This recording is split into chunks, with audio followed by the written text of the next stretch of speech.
But one of the things I wanted to talk about, you talk about FFLM, and you can explain that, and then FIRE, FIRE, and these have the reason I want to go there, Robin, the rest of our time together is these have a message. These speak to men and women who are in their career and maybe drawing to the close of their career, not quite sure what to do next. These things speak to a large population of business people around the world who love the Lord, who want their life to have kingdom impact, but they're kind of, I think they're falling into a bit of a trap that says, okay, you're done.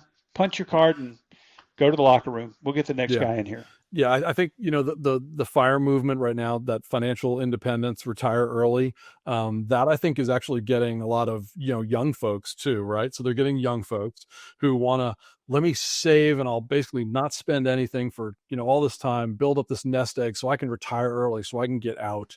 And so to me, one level, wow, that's sort of appealing, but on the other level, I'm like, is that really what God calls us to do? What are we retiring from? Are we even supposed to really retire per se?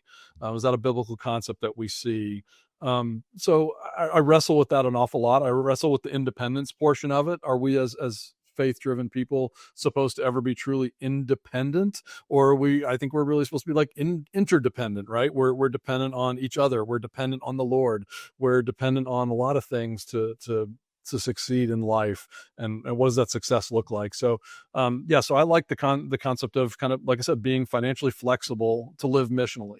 How can I structure, me and my family, whatever, structure our financial life in such a way that regardless of which way the Lord wants to call us, or do something, we can move in that direction. We're totally living open-handed to be able to do that. Now I know there's an element of it where we should probably be able to say that regardless, right? I wish I could say maybe my faith was strong enough that the Lord's calls, I'll be willing to do it. But I think at some level, there's always an element people come back and say, I can't do that. I'm just not ready financially.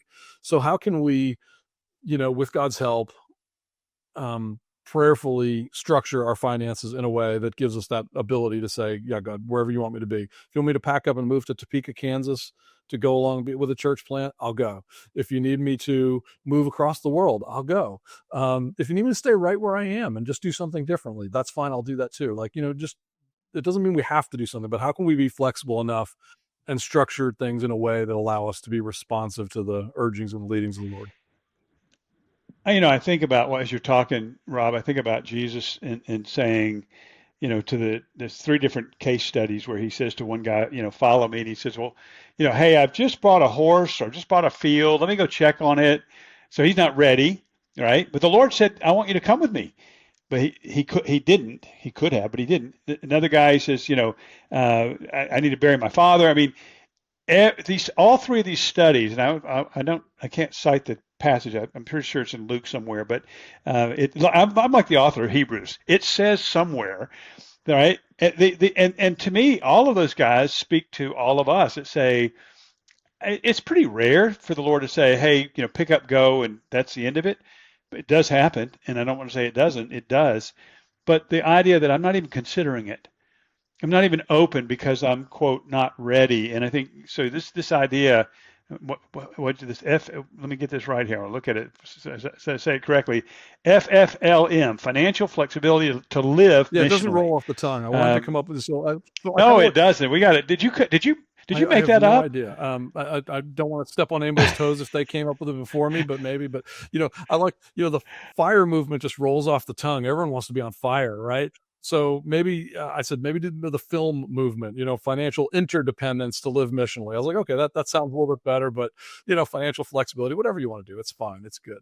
But you were talking about like people of different generations too, and I think as we go through life, like, look, I'm middle age. There was a book that was written a little while ago in 2016 called The 100-Year Life. I don't believe it's written from a faith perspective, but it's basically talking about the mechanics of living and retiring, and that we're living longer. And so the old concept of you educated, you worked, and then you retired, may not work anymore for folks, right? Just because pensions have gone the way of the dinosaur, the risk has been put on individuals and families to save for their own well-being in retirement. So how do we navigate that? So the concept is more you educate, you work, you re-educate, entrepreneurship, new ventures, second half, work again, and then even retirement is not a full retirement. It's more of a step down retirement, part-time work, volunteer work, and partially this is so beneficial just because we're living longer. We have to stay engaged. People who've walked away from their careers and suddenly they have nothing to fall into, and that it weighs on you socially, emotionally, spiritually, all of those physically. Um, yeah, who am I? Especially for men, our identity a lot of time is in our vocation and what we do. And so to be able to kind of sort of, stage this out properly and think through this, I think is really important for folks. And again, being on the field and seeing the benefit of having older folks who had worked their careers, were incredibly successful, come over and say, I'm not done. And here's where we're going to be, especially in a lot of cultures where maturity and older folks are revered and are um, welcomed and are sought after a lot more than our US culture, where we think everything needs to be new, young, and do it. I mean, I saw lots of people, young women sitting at the feet of older women, just learning from them, younger guys, entrepreneurs sitting at the feet of, an older business person who has been incredibly successful, and be able to say, yeah, here's how you honor the Lord with your wealth. Here's how you honor the Lord through your business. Here's how you do this. Now let's, pouring into these people. It was absolutely tremendous. It was a beautiful thing to see. And you can do that internationally. You can do that domestically too. There's a great need. So let me ask you this question. Let me ask you this question on that because you just struck something with me. I think a lot of us, because I'm about 20 years older than you are, and you're not a young I'm man, not. as your daughter would I'm point not. out. but, but I think we would like to have people sitting at our feet to listen to our wisdom someday, but they don't. And part of it is here's my thesis, my sort of theory on this is uh, maybe it's because we're not available. It's not that they aren't respecting us, it's we're not there.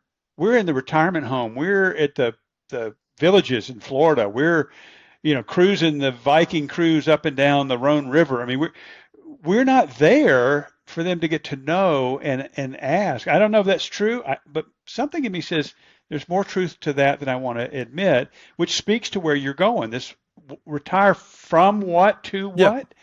Um, exactly. so give us some specifics. We'll wrap up here with this. I want people to. I really want. I'd love, first of all, we need to talk more about this. This is big, and with the aging of America, it's huge in our world.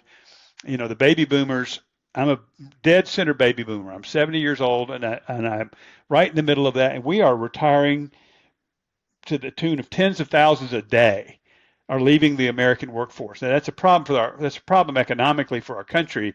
It's also a problem sociologically for us and for the church. Where are these folks going? They're disengaging. You're saying don't. So give us some very concrete things that an aging person, believer with a heart for Yeah. God, uh, can think about. I mean, I think you look. We just did a while back a series in our church, and we had people from different generations speak about generations and where they see it. And our senior pastor emeritus was a phenomenal guy, and he spoke on from the boomer perspective, and he said, "What do we need to do?"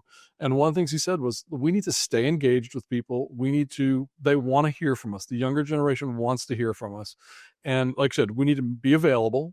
But I also think we need to insert ourselves a little bit or offer that up a lot. Sometimes they won't come to us and say, hey, I'd like to talk to you about this. I think we need to say, hey, look, if I can be a resource for you while you're building your career, I've done some things. I know things have changed. Maybe things are a little bit different now, but I might have a little bit of experience. I'm at least willing to listen. And if I'll buy you lunch or buy you coffee if you want to, just talk to me about it. I'll be glad to be a sounding board for you. Can I be a resource for you? And I think just offering it that way is great. There's nothing wrong with it like golf. Again, the senior pastor emeritus, He loves golf. He took my son out golfing. My son's 19, 20 years old. They went out and played golf together. My son still talks about it. He's like, I love playing golf with Tom. I want to go play golf with Tom again. Okay, great. You know, I think there's just so many opportunities to do it. And just in that life on life interaction, you can drop those little seeds in. You don't have to teach a course. You don't have to preach a sermon. It's just listening, asking the right question, asking lots of open-ended questions. What are you struggling with? What are you dealing with? How are you seeing God work in this? You're in this career path. That seems to be really challenging. Tell me about that. Just learn, be a learner about what people are going through. And I think that's the big thing, especially couples get together with younger couples and pour into them. We're having so much fun. We're leading a young married group at our church, and we absolutely love them. They're so great. They're great. They're awesome. We get life listening to them, and so there are lots of different ways to get involved. Talk to your church and say, hey, are there some younger, I'm in business, I've been in the marketplace for a while, there's some younger entrepreneurs or business people in the church that can we start up a group. There's faith-driven entrepreneur groups, there's faith-driven investor groups, there's things you can start in Bible studies that you could do. How could we lead a group to get people to think through some of these ideas from a biblical perspective a little bit more?